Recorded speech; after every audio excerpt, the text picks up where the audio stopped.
Fala pessoal, hoje são 8 do Homer e um dia maravilhoso, um dia onde eu estou começando aqui esse canal. Finalmente, depois de muito tempo, depois de muita vontade de poder criar e falar das minhas viagens, né? Eu não tenho muito com quem conversar isso diariamente, porque é algo que eu sempre estou buscando, viajando, e vou começar hoje esse canal bem descontraído do meu jeito. E vamos lá, eu vou explicar para você a situação, senta que lá vem a história. Hoje são 8 do Homer, que significa o quê? Uma semana e um dia. Então a gente hoje está trabalhando, sabe em quê? Em Hesed de Geburah. Ítalo, o que é isso? Se você não sabe, a gente ainda vai ver no decorrer aí dos vídeos, né? Que eu tô só começando esse canal. E aí com o tempo a gente vai falando sobre o que é cada coisa. Mas muito interessante, porque nesse dia é o dia, no primeiro dia de Geburah, é o dia que, eu decidi começar e vamos começar. Isso tudo se deu por causa do meu devocional, porque no primeiro dia de Geburah, na semana de Geburah, Deus mostrou o nome Shaddai dele para mim. Como que isso aconteceu? No meu devocional, agora há pouco, há menos de uma hora, né, estava eu estudando sobre Abraão, certo? Há 3 dias eu comecei a estudar Gênesis, Bereshit, e aí eu pulei logo aquele começo da criação do homem até Noé. Não estava muito afim de me aprofundar naquele tema, porque é muita coisa, né? Eu já queria ir logo para Abraão. E tudo tem um propósito, né? Deus sabe o que faz, porque se eu não tivesse ido para Abraão, eu não estaria aqui gravando esse vídeo para vocês, né? E pra gente, né? Para deixar aqui gravado e fixado, pregado aqui no YouTube, né? Pois bem, eu comecei a história de Abraão e eu achei fantástico aquilo. E aí eu me atentei aos nomes de Deus. E eu comecei a ver quando Deus, né, no texto, né, quando o autor escreveu o texto, quando ele colocou o tetagrama e quando ele colocou o Elohim, né, como Deus se manifesta como tetagrama e como Elohim. E eu comecei a parar e refletir sobre isso. E eu comecei a ter muitos insights que eu vou compartilhar com vocês ao longo aí dos vídeos, né? E a gente vai começar um estudo sobre Gênesis, e com esse foco também de entender o nome de Deus, entender como que o autor coloca e se propõe. E tudo começou, cara, nesse meu devocional, quando eu estava vendo realmente a promessa de Deus com Abraão. Quando ele vai fazer a promessa logo depois de Melquisedeque ali, aparenta muito ter 2 deuses, 2 ou mais, se for tratar o Elohim no plural, mas vamos tratar o Elohim no singular. A gente tem ali claramente, pelo menos 2 figuras, o tetagrama e o Elohim, beleza? Só que o tetagrama, ele diz o nome dele. Cara, isso é fantástico. E logo hoje, no dia 8 do Homer, primeiro dia de Geburah, ele diz para Abraão: eu sou El Shaddai. E ele dá um nome, Shaddai. Ele diz quem é: o Todo-Poderoso, ande no meu caminho, e dá uma promessa a Abraão. E aí Abraão, ele fica impressionado com aquilo que ele está vendo. Shaddai. Deus não tinha ainda se pronunciado e dito o seu nome até então. E Abraão tem um nome. Abraão era politeísta, né? A gente vê claramente ali, enfim. Abraão era politeísta na terra de Uz, seus pais eram politeístas, né? O próprio Abraão também. Aí o tetagrama se manifesta, Abraão, né? O tetagrama na sua Bíblia, né, vai estar traduzido como Senhor e normalmente Elohim como Deus, beleza? E aí, cara, o tetagrama ele se manifesta a Abraão e chama Abraão. E aí é onde começa o jogo com o nome de Deus. E é interessante, é por causa disso que eu estou começando o canal. E a gente vê ali em Melquisedeque abençoando Abraão através do Deus El Elyon, que não tinha aparecido então. O tetagrama, vamos lá, galera, o início da criação é Elohim quem criou o universo. O universo todo é criado por Elohim, né? Só que o homem, a gente tem a origem do tetagrama ali no capítulo 2 de Gênesis, de Bereshit, onde o tetagrama aparece. E aparece junto, coladinho com o Elohim. O Elohim tetagrama é o Senhor Deus, né? Então quando fala Senhor Deus, é o tetagrama junto com o Elohim. Só que a criação é só Elohim.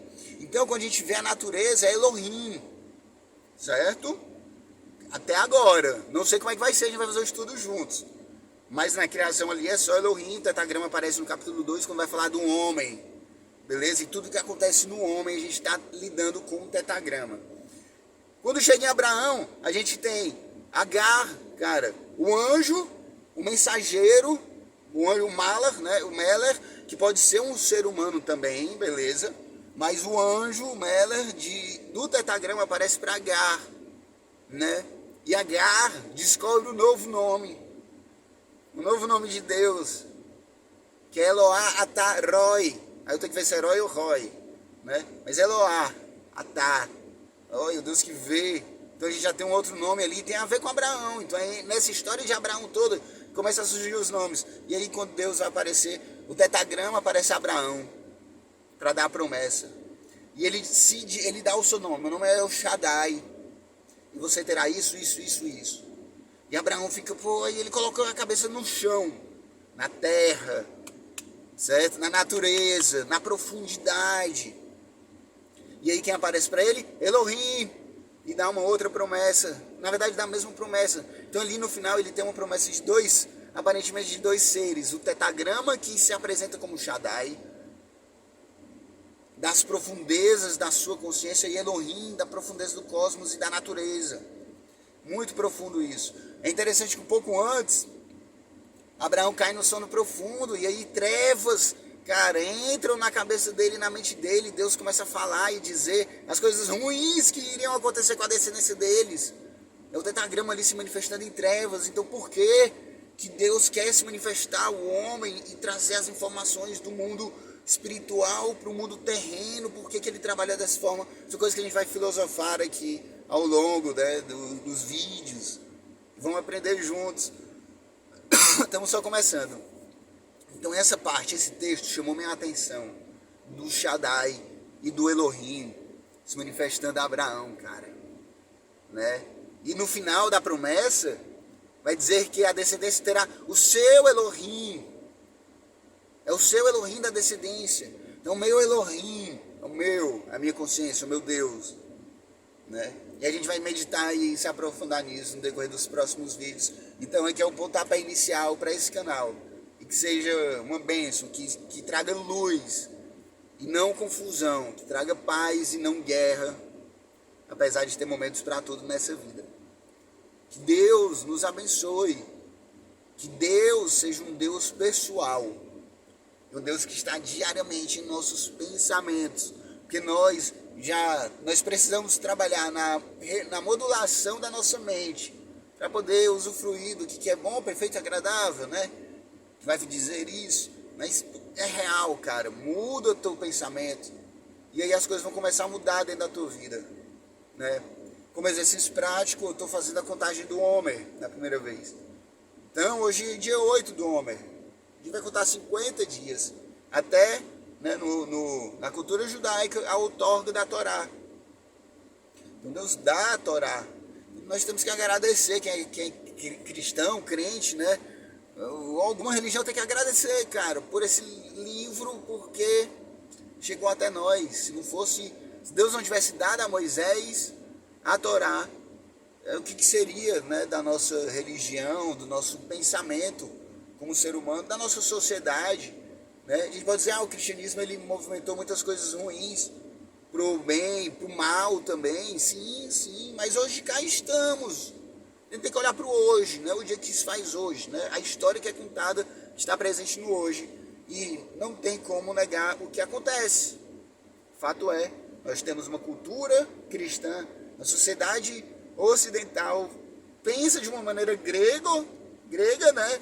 Mas principalmente ele enraizado no cristianismo, porque o cristianismo ele vai sintetizar, né, as coisas que tem ali, a cultura grega, a cultura judaica, a cultura do zoroastrismo, né, cara? E um bocado de coisa, uma cultura romana, e vai, enfim, cara, aqui estamos, graças a Deus.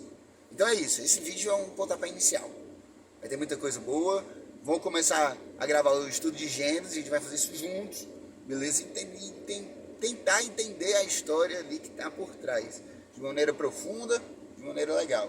E aí você vai, automaticamente, viajar comigo nos pensamentos, porque as minhas viagens vão longe, viu?